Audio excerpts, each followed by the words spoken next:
For the longest time, about 15 years or so, I had the feeling that I wanted to cry, or I actually did cry, whenever I saw a red car coming towards me. I didn't know why I had that kind of strong emotional reaction to red cars, but it was every time I saw one. I would feel terrified and have a tearful reaction. Today, I'm going to talk about a personal experience that locked me into a trauma reaction for a very long time, and the best clinical tool that I have to help someone who may be locked into a trauma reaction of their own. Hello, everyone. I'm Mary, the OG Woo Woo therapist, and I want to welcome you to this week's episode, recorded in my functional but versatile home office that is one block from the interstate, where traffic noise is a real thing and can be disruptive. So I apologize in advance for any noise disruptions. And as usual, I have to tell you that everything I talk about today is not intended to take the place of counseling or therapy. It's only for informational purposes, and some of it is based on my personal experience. If you relate to any of the information, do not self-diagnose or diagnose anyone else. If you are disturbed by it, seek a professional to talk to. So I didn't realize that I was having a trauma reaction until I went into therapy in the late 1980s. I had a Gestalt therapist who helped me understand what was going on with me. I really liked my therapist. She encouraged me to act out, scream, and yell at empty chairs in my sessions, and I'm quite sure her neighbors may have been concerned that she was being abused and mistreated. We did sessions in her home, but she assured me that her neighbors could not hear and quite frankly didn't care as long as it was taking place during business hours.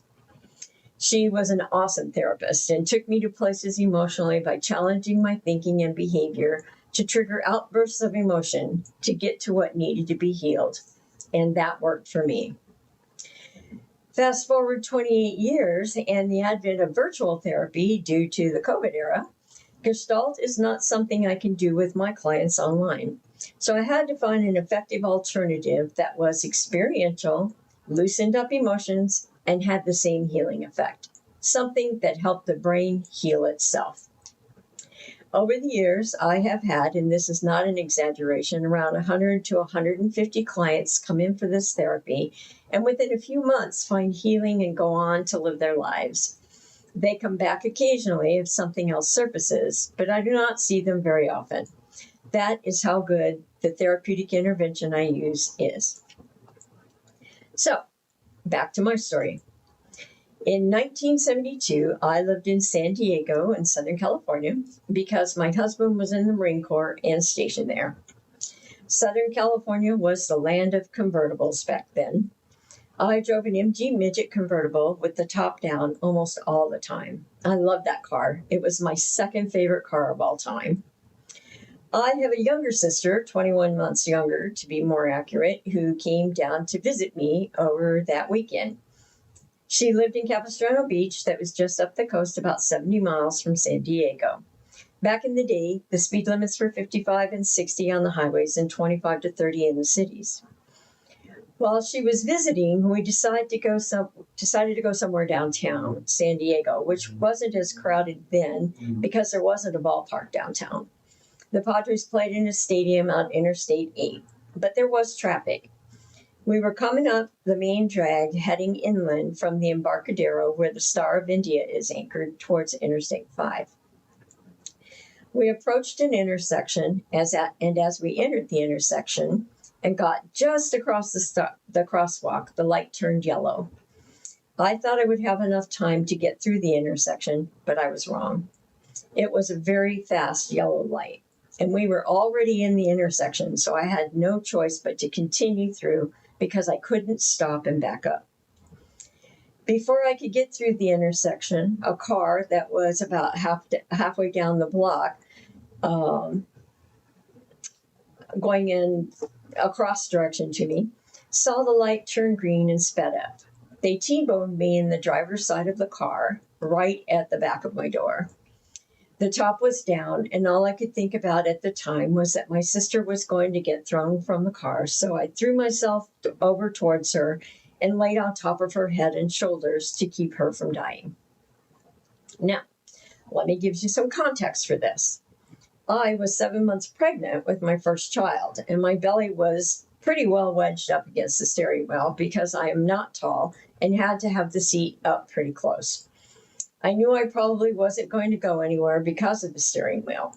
I was terrified that I would lose my baby, but saving my sister was the most important thing that came to mind in the moment. I did not see my life flash before my eyes, but I did have a vision of us both laying on the pavement decapitated because the top was down and we had no protection if the car flipped. Luckily, we did not flip, but we were pushed about 6 feet towards the parked car on the street that headed in the same direction as the car that hit me. After it was all over, my sister was able to get out of the car on her own, but I had to be helped out because I was wedged and my door wouldn't open.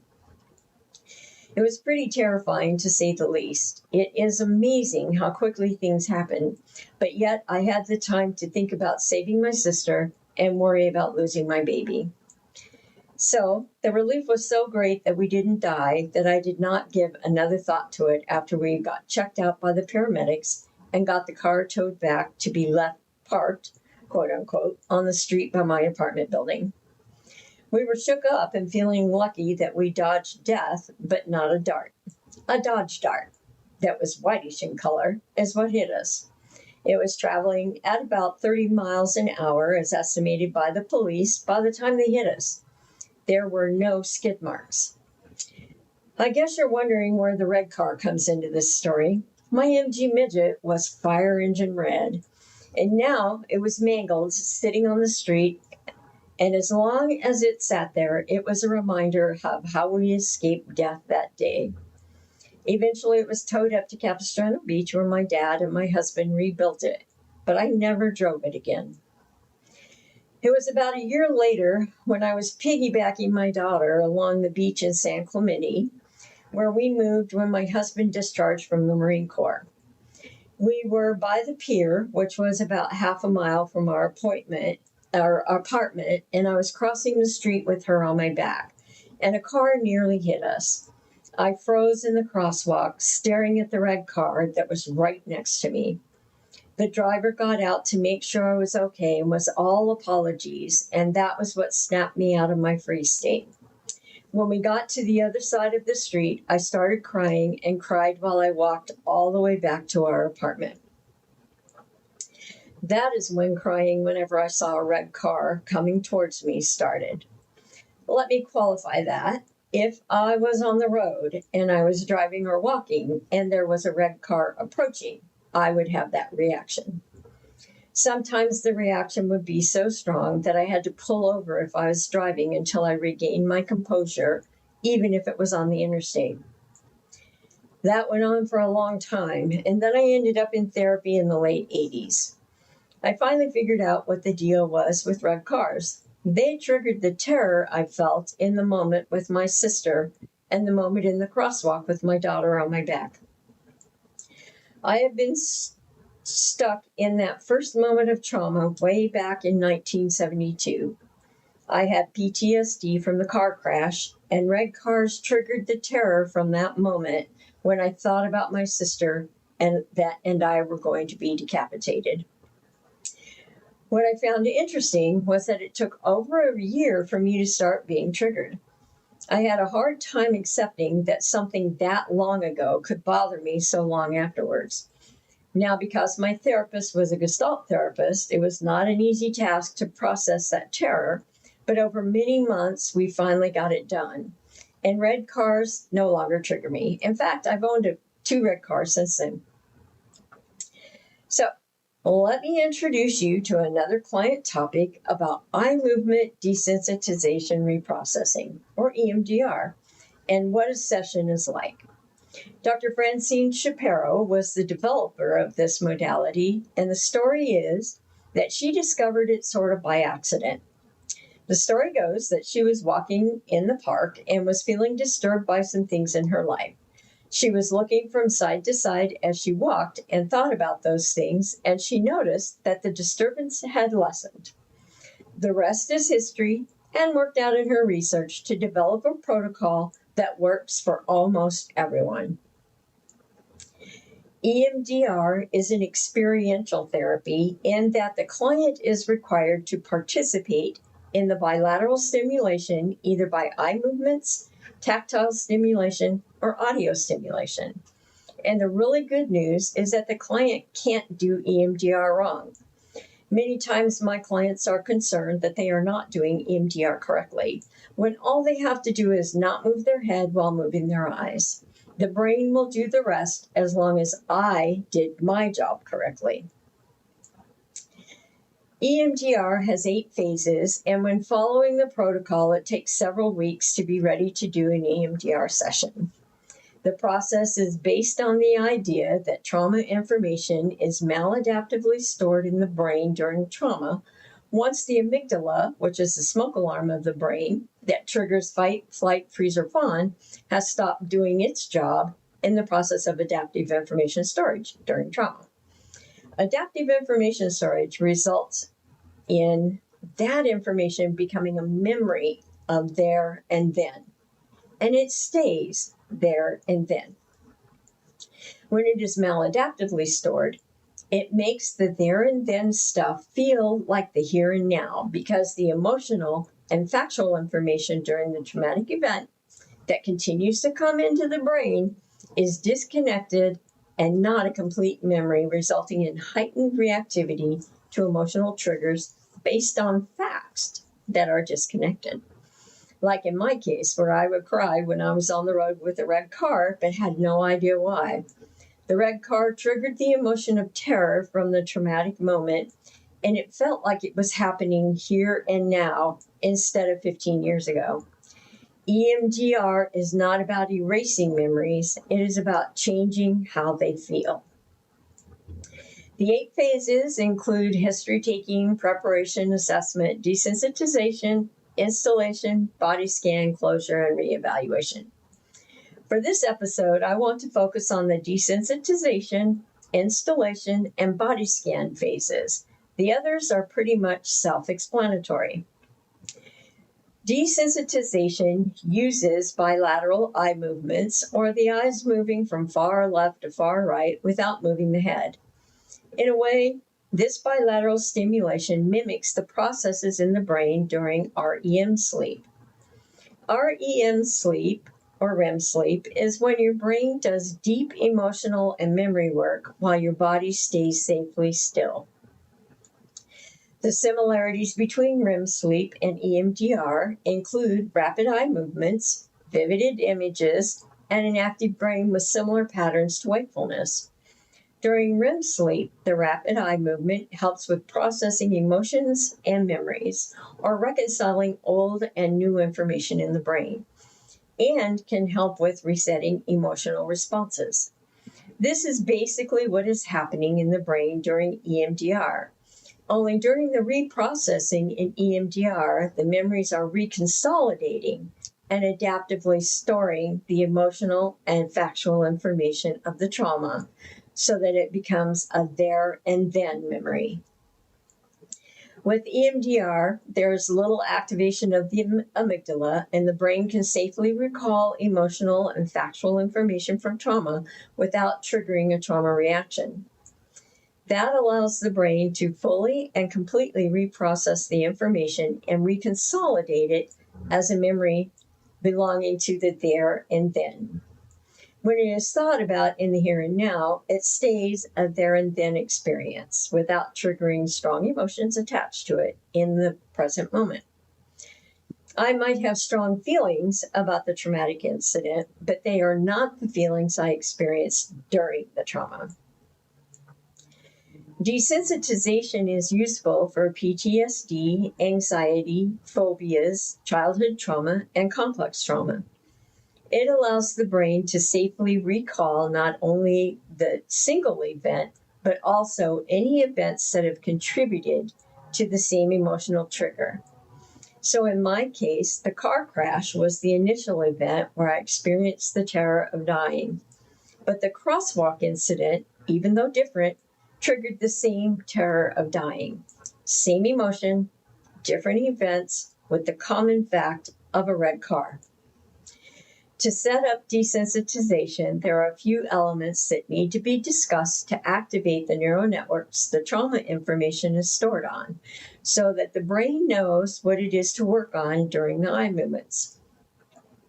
Because I work with dissociation, I set it up a little in reverse from the steps of the protocol. Here is the actual protocol in order. The first step is to identify the event for reprocessing and bring to mind an image or the worst part of it.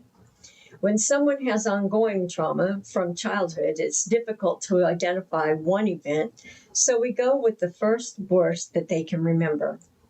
The second step is to identify the negative cognition they have about themselves as a result of the event. Step 3 is to identify a positive cognition they would rather have about themselves when they think about the event. And then we assess how true or valid the positive cognition feels to them in that moment on a scale of 1 to 7, with 7 being completely true.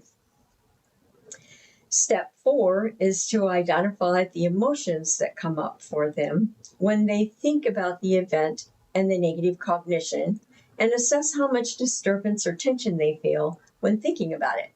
And then rank that on a scale of 0 to 10, with 10 being more than they can handle, to give a measure of subjective units of distress.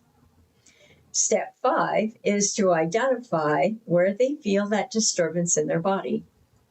Step 6 is the reprocessing, where they are asked to bring to mind the event image, the negative cognition, the emotions, and notice where they feel that disturbance in their body. Then we begin the bilateral stimulation at a pretty rapid rate. They are only to start with what they are asked to bring to mind, and then allow the brain to bring anything else to mind, thoughts, feelings, or images that could be related. Bringing all of that to mind is getting their working memory to activate, which is where we want the brain to be during reprocessing, just like in REM sleep. During this process, I check with them to get some feedback about their process, and several sets of bilateral stimulation, or after several sets of bilateral stimulation, I check to see if the image of the event has changed in any way, and to reassess the level of disturbance the image has now.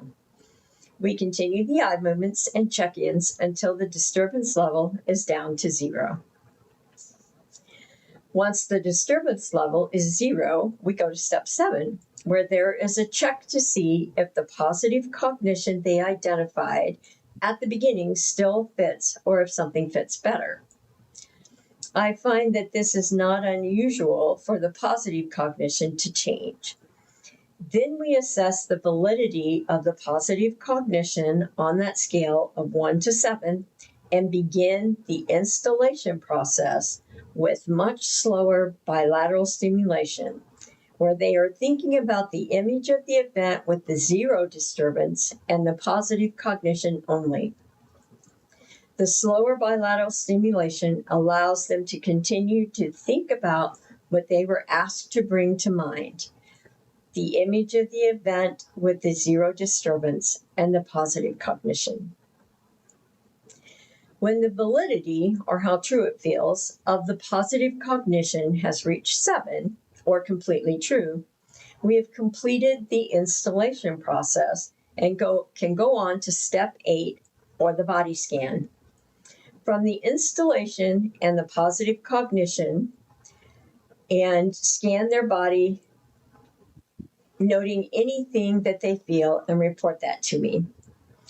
So I ask them to close their eyes and bring all of that to mind, and then tell me what they feel and where they feel it.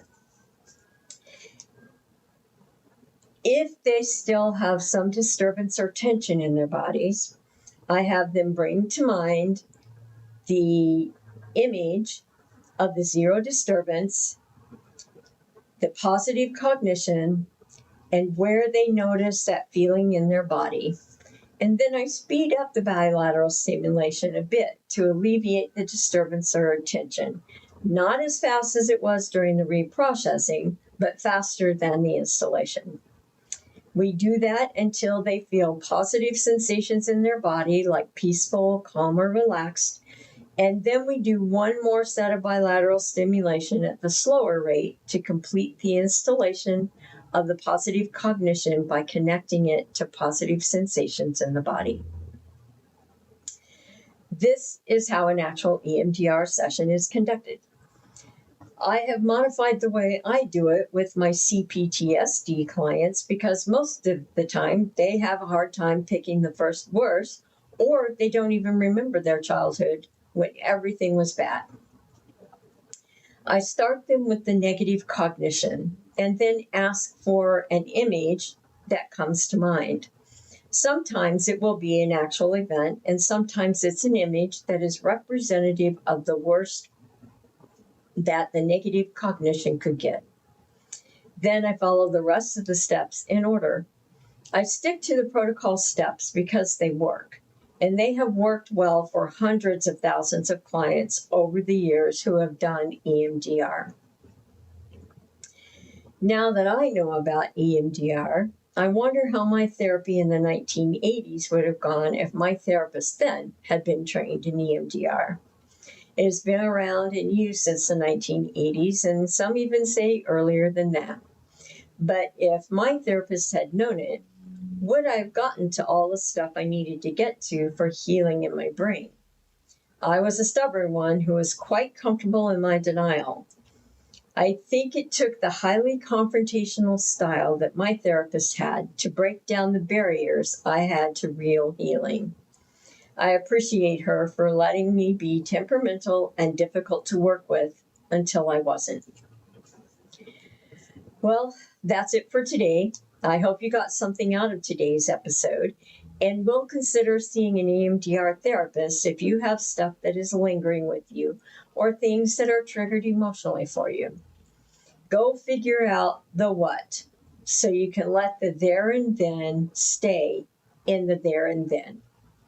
If you liked the topic today, please give it a like and consider subscribing. I'll be back next week with another client-suggested topic. Bye for now. Stay woo-woo, my friends.